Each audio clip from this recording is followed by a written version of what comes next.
Halo semuanya, kepada teman-teman yang ada di seluruh Indonesia, selamat datang di YouTube channel The History and Life. Pada siang hari ini sungguh berbahagia sekali karena saya kedatangan seorang teman. Kalau mau dikatakan kakak, sepertinya memang kakak karena saya masih ingat pada saat saya kecil, nenek saya pernah berkata kepada saya, nanti suatu hari ketika saya sudah besar, saya harus seperti beliau. Beliau adalah orang yang saya kenal sebagai wanita tangguh yang luar biasa. Karena kenapa? Selain memiliki karir yang beliau juga memiliki hati yang sangat lapang dan senantiasa untuk membantu sesama. Satu hal yang masih saya ingat ketika pertemuan pertama dengan beliau itu adalah orang yang sangat aktif di organisasi Asians Hair, bisa saya bilang seperti itu, dan dia akan dengan semangatnya meminta kami para wanita untuk bisa berkontribusi untuk membantu anak-anak kanker.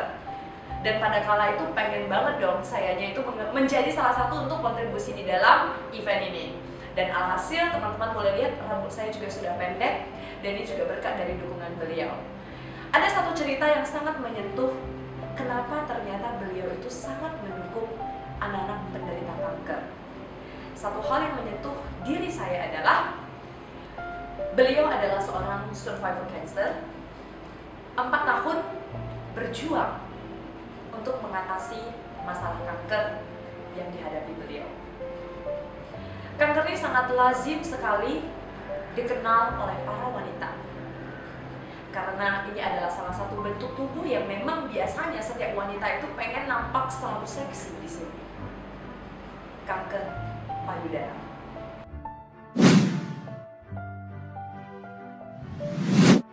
Yeay! Dan sekarang udah bersama dengan Cia Lili. Gimana Cia, apa kabarnya? Baik banget. Dan tadi teman-teman kalau misalnya saya ada mengatakan beliau adalah wanita tangguh, coba kita lihat dulu. Tangguh banget kan? Cukup ya.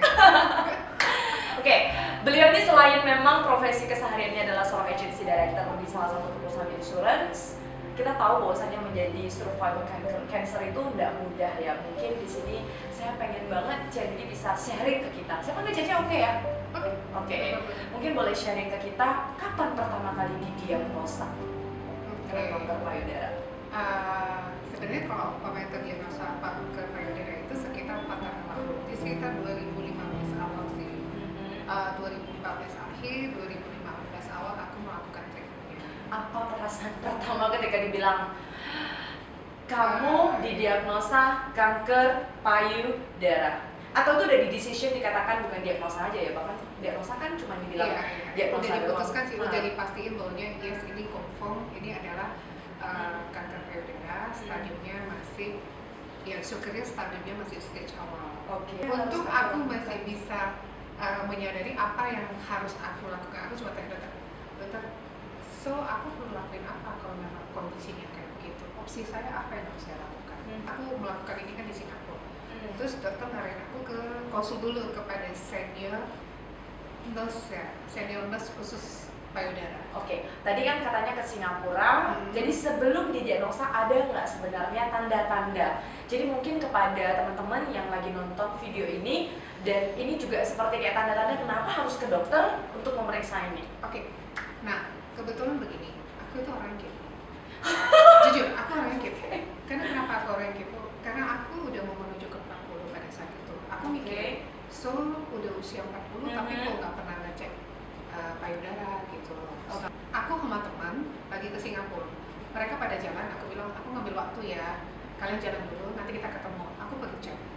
Jadi aku pergi cek payudara karena aku merasa perlu cek, dan memang serasanya aku sedikit ada keluhan di bagian sebelah kiri. Nah, terakhir setelah aku melakukan pengecekan, dokter bilang ini hanya bentuknya cyst gitu. Jadi karena ini cyst dan setelah dipelajari ini nggak berbahaya, pokoknya kamu nanti 3 bulan lagi datang ya untuk ngecek katanya gitu. Oke, aku bilang Ismin nggak bahaya ya, nggak bahaya. Oke, seiringan dengan waktu saya lakukan, terakhir karena aku itu pingin Kepo juga sih, pingin sembuh. Teruslah saya yang punya kista, bukan karena pada saat itu saya belum tahu itu karena kanker.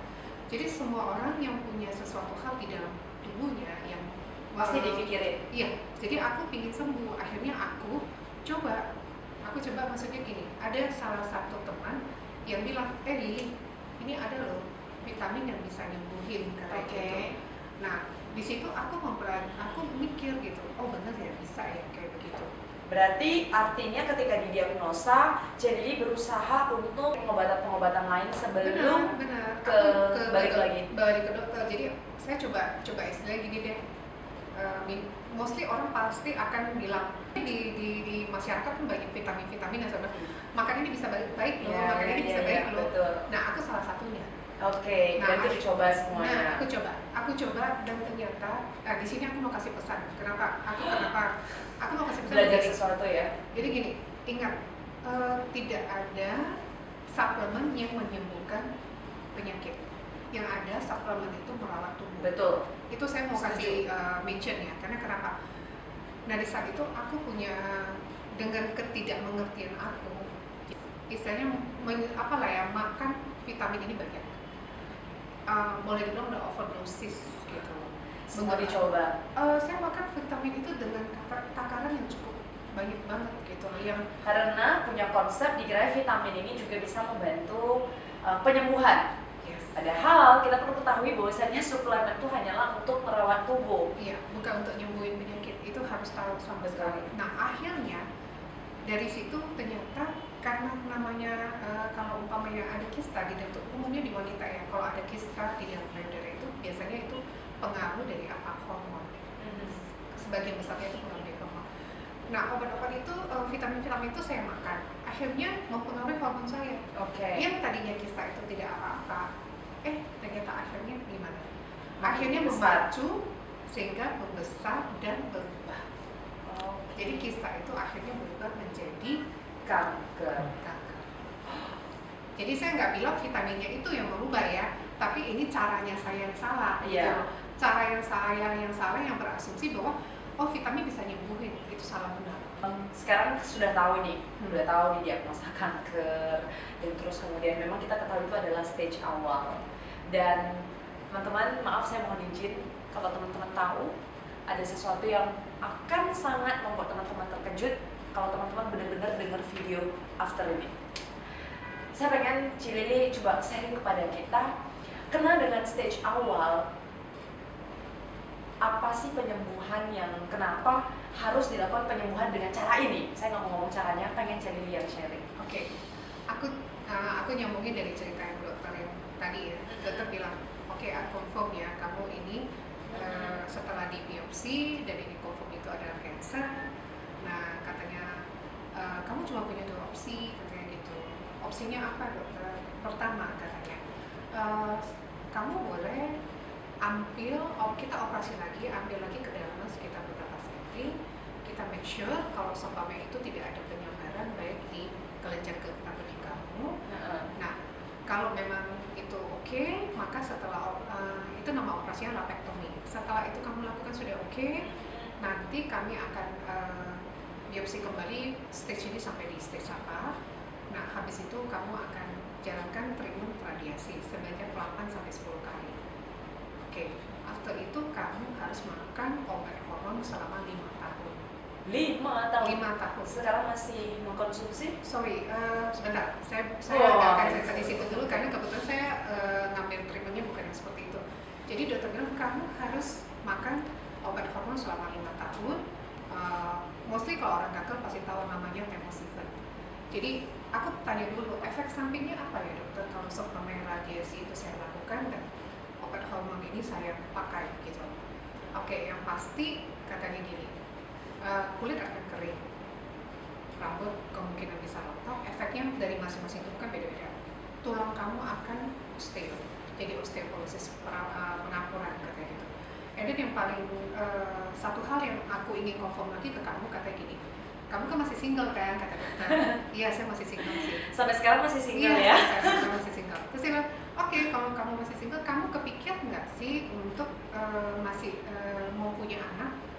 Kalau kamu mau punya anak, salah satu caranya adalah kami operasi dulu ovari kami keep dulu ovari kamu untuk dikeluarkan. Treatment ini sudah dilakukan selesai, baru ovari itu akan kita masukkan kembali ke dalam tubuh. Hebat kan operasinya kan? Keren kali pun, dikeluarkan And then Dimasukin lagi? benar, jadi ada komisi tertentu bagi Anda yang mungkin masih adalah kalau saya masih punya planning punya anak, married punya anak, ya itu adalah salah satu caranya yang harus dilakukan, kata dokter. Oh, oke, dokter. Terus cara kedua apa, dokter?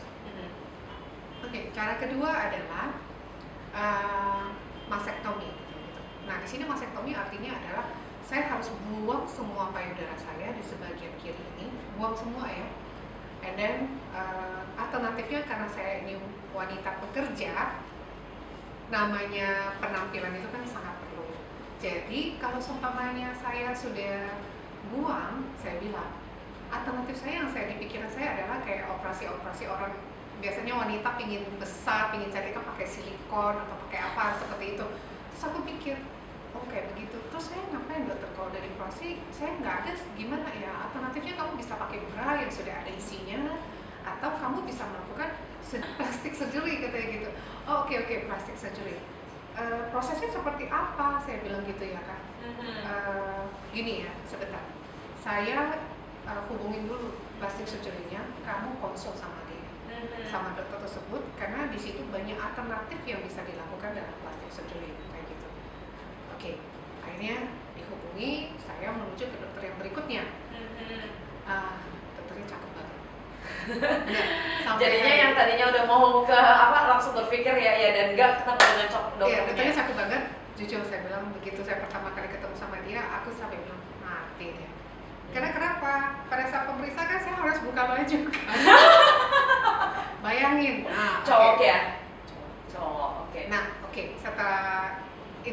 setelah diperiksa sama dokter, namanya dokter Jo, setelah diperiksa, udah oke, terus dia bilang, oke, aku punya opsi buat kamu. Kalau kamu mau silikon, katanya opsi pertama, 10 tahun yang akan datang lagi, kamu harus datang untuk melakukan operasi kembali, karena silikon hanya bertahan 10 tahun, katanya. Oke, aku bilang, terus aku nawarin kamu itu adalah mastektomi memakai lemak yang ada dalam tubuh kamu. Di sini setelah dia periksa tubuh saya, dia bilang yang paling cocok saya pindahin sekarang ini adalah bagian perut kamu. Jadi orang besar itu ada untungnya sekarang. Jadi saya dokter bilang saya akan pindahkan lemak yang di belakang perut ini.